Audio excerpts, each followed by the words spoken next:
Joining us now, the CEO and president of fentanylsolution.org, Janice Celeste, plus here in studio with us, investigative reporter from the Daily Caller, Jenny Terre. First, Janice, I want to bring you in here and bring up a very big point here. 18 to 45-year-olds, the number one killer now, fentanyl in the United States, and the border pretty much remains wide open. What's your reaction to that? Well, fentanyl is a crisis here in America right now, and it is definitely number one killer of 18 to 45-year-olds, more than COVID, more than car accidents, more than suicide, and more than cancer. And yes, the borders are open, but I have to say that what we're finding, though, is that the cartel, they're using our own people against us to get the drugs smuggled into America. There was a story recently, there was a Mexican national along with an American citizen, and they know that our citizens will not be questioned as much as, for instance, an immigrant who's trying to make it into the country. So they have actually been using our own people against us. And, even though the borders are wide open, we have the situation of where only 10% of what we're catching is what we're actually catching. We're only catching 10% of it. There is a lot more out there, and a lot of it actually is coming through the mail.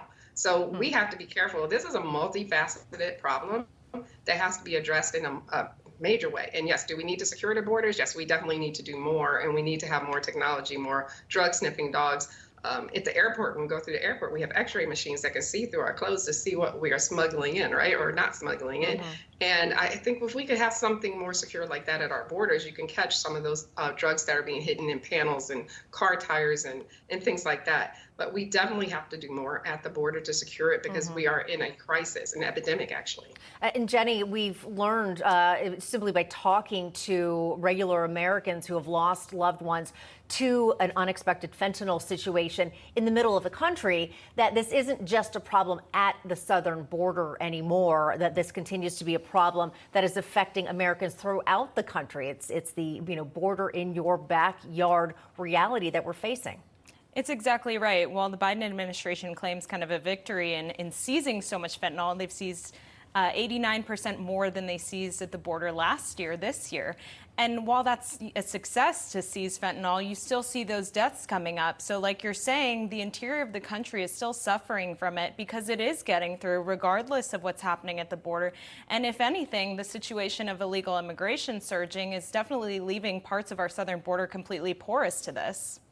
Janice, if things continue the way they are at the border, at the pace we are with people taking fentanyl, where do you see the end result going here with this? How bad do you think it actually starts to get? Oh, I think it can get much worse.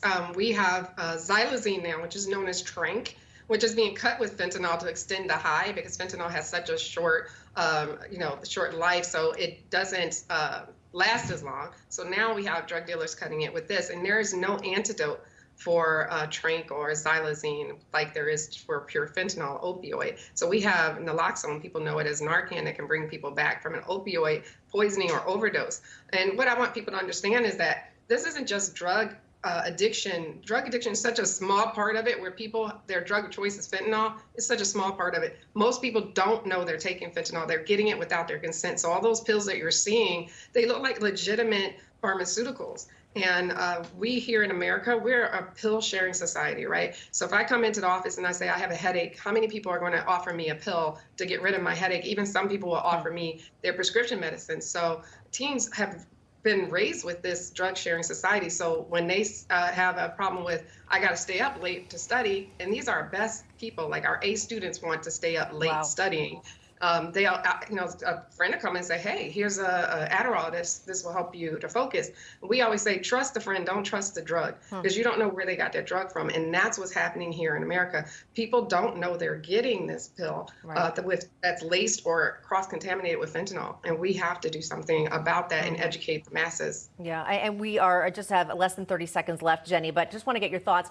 What we're talking about here seems so practical. You got to tighten up the border. You got to focus on this fentanyl coming in. It just seems very obvious. But the Biden administration still refuses to admit that we have a wide open border or that there's even a problem. Just wrap up that concept, because it's hard to even believe it anymore. Right. Not only that, but it goes back to the root cause, where you have the Biden administration continually dodging questions from reporters about the root of this, which is China and Mexico. They completely deny their role in this, and State Department, Merrick Garland, the DOJ just don't talk about it. Don't push them on this issue.